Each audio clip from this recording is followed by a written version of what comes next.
নূর হোসেন আপনি লিখেছেন, বর্তমানে বিভিন্ন অনলাইন শপে একটা প্যাকেজ 1000 টাকায় কিনলে অনুগ্রাহককে লটারির মাধ্যমে বাইক, ল্যাপটপ, ফোন ইত্যাদি গিফট করা হয়। এই গিফট নেওয়া কি বৈধ?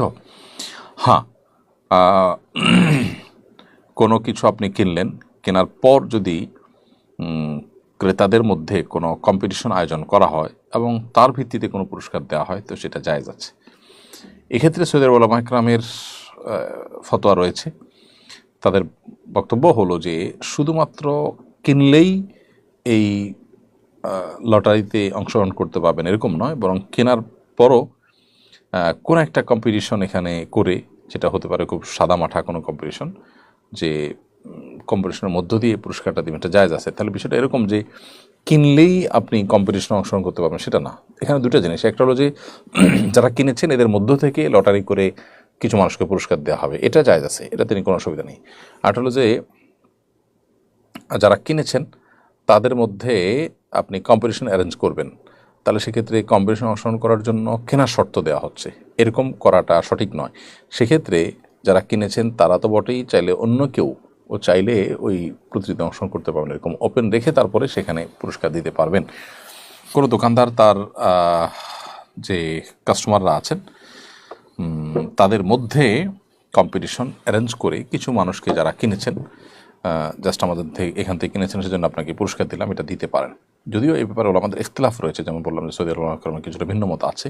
সেখানকার সুপার শপগুলোতে কেউ কিনলেই অটোমেটিক একটা কুপন পেত, সেই কুপন জমা দিয়ে সেখান থেকে লটারি করে পুরস্কার দেওয়া হতো কিছু মানুষকে। তো উলামা ইকরাম ফতোয়ার ভিত্তিতে সেখানে একটা প্রশ্ন উত্তর সেশন, সেটা ছোট্ট একটা প্রশ্ন, একটা কমন প্রশ্ন যে অমুক কোম্পানির লোগোতে কয়টা কালার আছে, এই টাইপের প্রশ্ন দিয়ে তারপরে সে প্রশ্ন উত্তরের মাধ্যমে পুরস্কার দেওয়ার কথা উলামা ইকরাম বলেছেন, সেটা বিভিন্ন জায়গায় বাস্তবায়ন হয়েছে। তাহলে খোলাসা কথা হলো যে এই বিষয়টা নিয়ে সৌদি আরব উলামা ইকরামের ভিন্ন মত আছে। তারা বলেন যে শুধুমাত্র আপনি কিনেছেন কোনো জায়গা থেকে, তার ভিত্তিতেই লটারি করে পুরস্কার দেওয়া নেওয়া জায়েজ নয়। আর অন্যান্য উলামা ইকরাম সেটাকে জায়েজ বলেছেন। তো যদি শুধুমাত্র ক্রেতাদের মধ্য থেকে কিছু ক্রেতাকে পুরস্কার দেওয়া হয়, সেটাকে এই জায়েজ বলেছেন যারা, তাদের মতটাই আমার কাছে শক্তিশালী মনে হয়। আর এর বাইরে সৌদি আরব উলামা ইকরাম যে নিষেধ করেছেন সেটার গ্রাউন্ড আছে, তাদেরও যুক্তি আছে। কেউ যদি সতর্কতার উপরে আমল করতে চায় তাহলে সেক্ষেত্রে সৌদি আরব উলামা ইকরাম যেভাবে বলেছেন যে এই উপলক্ষে একটা কম্পিটিশন হতে পারে, সেই কম্পিটিশনে ক্রেতার বাইরেও কেউ চাইলে অংশগ্রহণ করতে পারে, তারপরে তাদের মধ্যে থেকে লটারি দেওয়া হলো, এরকম কলেজটা জায়েজ আছে।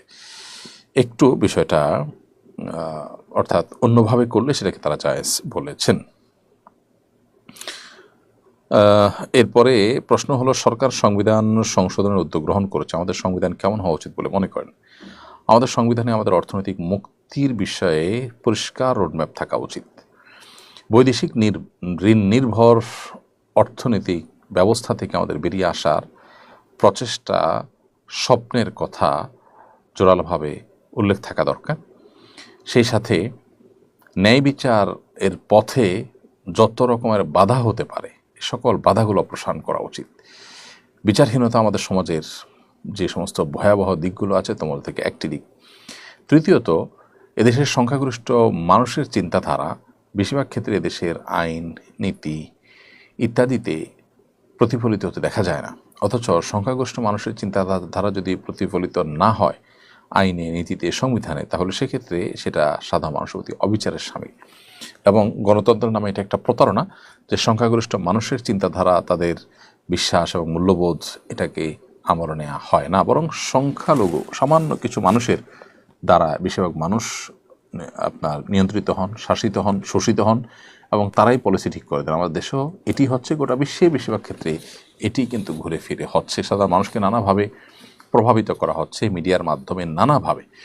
তো এগুলোর পথ বন্ধ হওয়া উচিত।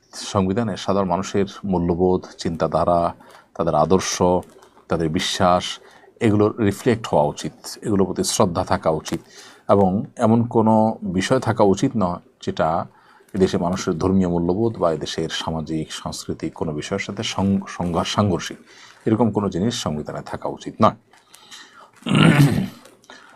এরপর প্রশ্ন হলো, কোরআনে 14টি সিজদার আয়াত আছে, অনেকে সিজদার আয়াত তেলাওয়াত করার পর তাৎক্ষণিক সিজদা করেন না, পুরো কোরআন খতম করার পর একত্রে 14টা সিজদা আদায় করেন, জায়েজ আছে কিনা? না, এরকম করাটা সঠিক কাজ নয়। কেউ যদি ভুলে যায় তাহলে সেটা তিনি পরে করতে পারেন, কিন্তু ইচ্ছাকৃতভাবে সবগুলো সিজদা জমিয়ে শেষে সিজদা দেওয়া একসাথে, এটা জায়েজ নয়। আপনি কিভাবে নিশ্চিত হলেন যে পুরো কোরআন তেলাওয়াত করার তৌফিক আপনি পাবেন? হতে পারে আপনার হায়াত শেষ হয়ে যাবে, হতে পারে আপনি এই সিজদাগুলো একসাথে দেওয়ার যে প্ল্যান করছেন তার আগে আপনি মারা যাবেন, তখন তো এটি আপনার উপর অনাদায় থেকে যাবে। এই জন্য এই জাতীয় কোনো আমল যখন কারো উপরে বর্তায়, প্রযোজ্য হয়, তখন বিলম্ব না করে সে আমলটি করে ফেলা উচিত। এরপরে আমাদের ইউটিউব চ্যানেলে আপনি লিখেছেন, আল্লাহ আকবার আইডি থেকে বিয়ের জন্য দিনদার ছেলে না পেলে কি করব? দিনদার ছেলে খোঁজার জন্য আপ্রাণ চেষ্টা আমাদের করতে হবে, এবং তার জন্য দিনদার সন্তান, দিনদার ছেলে এটা পাওয়ার জন্য দিনদার সার্কেলের সাথে যোগাযোগ করা, নিজে দিনদার হওয়া, এবং সেই সাথে আল্লাহ সুবহানাহু ওয়া তাআলার কাছে দোয়া করা, এরকম ত্রিমুখী চেষ্টা করতে হবে। একান্ত আপনার কাঙ্ক্ষিত লেভেলে দিনদার না পেলে, যেই লেভেলের পাচ্ছেন, তুলনামূলক যা পাচ্ছেন এর মধ্যে আপনার দিনের জন্য অধিকতর উপযোগী যাকে মনে হবে তাকে আপনি গ্রহণ করতে পারেন।